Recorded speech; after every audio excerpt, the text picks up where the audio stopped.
ಯೆಹೋವನು ದೊಡ್ಡ ಅರಸರನ್ನು ಹೊಡೆದನು, ಆತನ ಕೃಪೆಯು ಶಾಶ್ವತವಾದದ್ದು. ಬುಧವಾರ 13ನೇ ಜನವರಿ 2021 ಇಸ್ವಿ. ಈ ದಿನದ ವಾಕ್ಯ ಧ್ಯಾನಕ್ಕಾಗಿ ನಾನು ಆರಿಸಿಕೊಂಡ ವೇದ ಭಾಗವು ಅಪೊಸ್ತಲರ ಕೃತ್ಯಗಳು 16ನೇ ಅಧ್ಯಾಯದ 26ನೇ ವಚನ.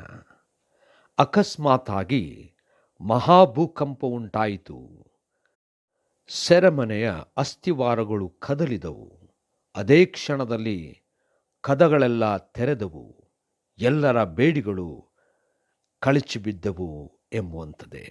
ಕರ್ತನಲ್ಲಿ ಪ್ರೀತಿಯುಳ್ಳ ದೇವ ಜನರೇ, ಶುಭೋದಯ. ನಮ್ಮ ನಂಬಿಕೆ ಸ್ಥಿರವಾಗಿರುವಾಗ ಎಲ್ಲ ರೀತಿಯಾದಂಥ ಅಸ್ಥಿವಾರಗಳು ಕದಲುವು. ಕರ್ತನ ನಾಮಕ್ಕೆ ಸ್ತೋತ್ರ ಉಂಟಾಗಲಿ.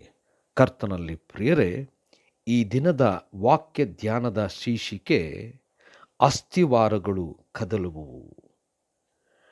ಈ ಒಂದು ಸನ್ನಿವೇಶ ನಾವು ಗಮನಿಸುವುದಾದರೆ, ಪೌಲ ಸೀಲರು ದೇವರ ವಾಕ್ಯವನ್ನು ಸಾರುತ್ತಾ ದೇವರ ಪ್ರೀತಿಯನ್ನು ಅನೇಕರಿಗೆ ತಿಳಿಸುತ್ತಾ ಅನೇಕ ಪಟ್ಟಣಗಳಿಗೆ ಹೋಗುತ್ತಿದ್ದರು. ಒಂದು ಸಮಯದಲ್ಲಿ ಅವರ ವಾಕ್ಯ ಮತ್ತು ಅವರು ಮಾಡಿದಂಥ ಕಾರ್ಯ ಇದು ಅಲ್ಲಿನ ಜನರು ಬಹಳಷ್ಟು ರೀತಿಯಲ್ಲಿ ವಿರೋಧಿಸಿದರು, ಅವರಿಗೆ ಚಡಿಹೇಟನ್ನು ಕೊಟ್ಟರು ಮತ್ತು ಇವರು ಮಾಡುವಂಥ ಕಾರ್ಯಗಳ ನಿಮಿತ್ತವಾಗಿ ತಮ್ಮ ಸಂಪ್ರದಾಯ, ತಮ್ಮ ನಂಬಿಕೆ, ಅನೇಕ ಜನರು ಇವರ ಕಡೆಗೆ ತಿರುಗುತ್ತಿದ್ದಾರೆಂಬುದಾಗಿ ಇವರನ್ನು ಸೆರೆಮನೆಗೆ ಹಾಕಿಸಿದರು. ಸೆರೆಮನೆಯಲ್ಲೂ ಕೂಡ ಒಳಕೋಣೆಯಲ್ಲಿ ಹಾಕಿಸಿದರು. ಯಾಕಂದರೆ ಇವರು ತಪ್ಪಿಸಿಕೊಳ್ಳಬಾರದೆಂಬುದಾಗಿ ಈ ರೀತಿಯಾಗಿ ಮಾಡಿದರು.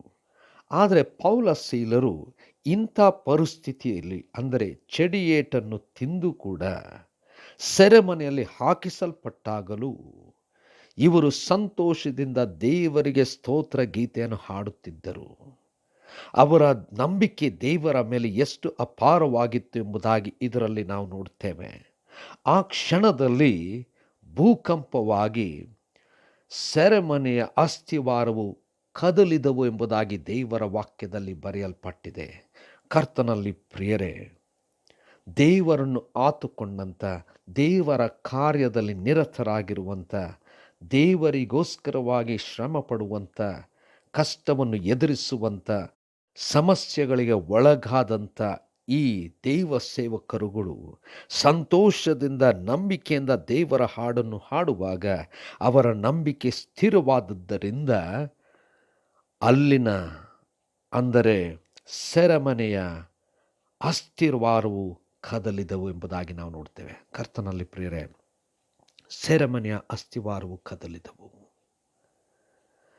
ನಾವು ನೋಡುವಂಥ ನಮ್ಮ ನಂಬಿಕೆಯ ಜೀವನದಲ್ಲಿ ನಾವುಗಳು ದೇವರನ್ನು ಆತುಕೊಳ್ಳುವಾಗ ನಾವು ಎದುರಿಸುವಂಥ ಅನೇಕ ಪರಿಸ್ಥಿತಿಗಳು, ನಮಗೆ ಬರುವಂಥ ಪಂಥಾಹ್ವಾನಗಳು ಏನೇ ಇದ್ದರೂ ನಮ್ಮ ನಂಬಿಕೆ ದೃಢವಾಗಿರುವಾಗ, ನಾವು ದೇವರನ್ನು ಖಂಡಿತವಾಗಿ ನಂಬುತ್ತಾ ಎಲ್ಲ ಪರಿಸ್ಥಿತಿಯಲ್ಲೂ ದೇವರು ನಮಗೆ ಬಿಡುಗಡೆ ಕೊಡುತ್ತಾನೆಂಬ ನಂಬಿಕೆ ನಮ್ಮಲ್ಲಿರುವಾಗ, ದೇವರು ನಮಗೆ ವಿರೋಧವಾಗಿ ನಿಂತಿರುವಂಥ, ನಮ್ಮನ್ನು ತಡೆಗಟ್ಟುವಂಥ ಎಂಥ ಅಸ್ಥಿವಾರವೇ ಆಗಿದ್ದರೂ ಅವುಗಳು ಕದಲುವಂತೆ ಮಾಡುವನು.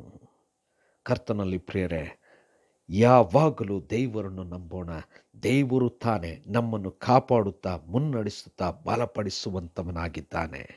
ನಮ್ಮ ವಿರುದ್ಧವಾಗಿ ಯಾವ ಅಸ್ಥಿವಾರ ನಿಲ್ಲದ ಹಾಗೆ ಕದಲಗೊಳಿಸುತ್ತಾನೆ. ದೇವರ ನಾಮಕ್ಕೆ ಸ್ತೋತ್ರ ಉಂಟಾಗಲಿ. ಕರ್ತನೆ, ದಯಮಯ ಸ್ವಾಮಿ, ನಿನ್ನ ಕೃಪೆಯಿಂದಲೇ ನಾವು ಜೀವಿಸುತ್ತಾ ಇದ್ದೇವೆ.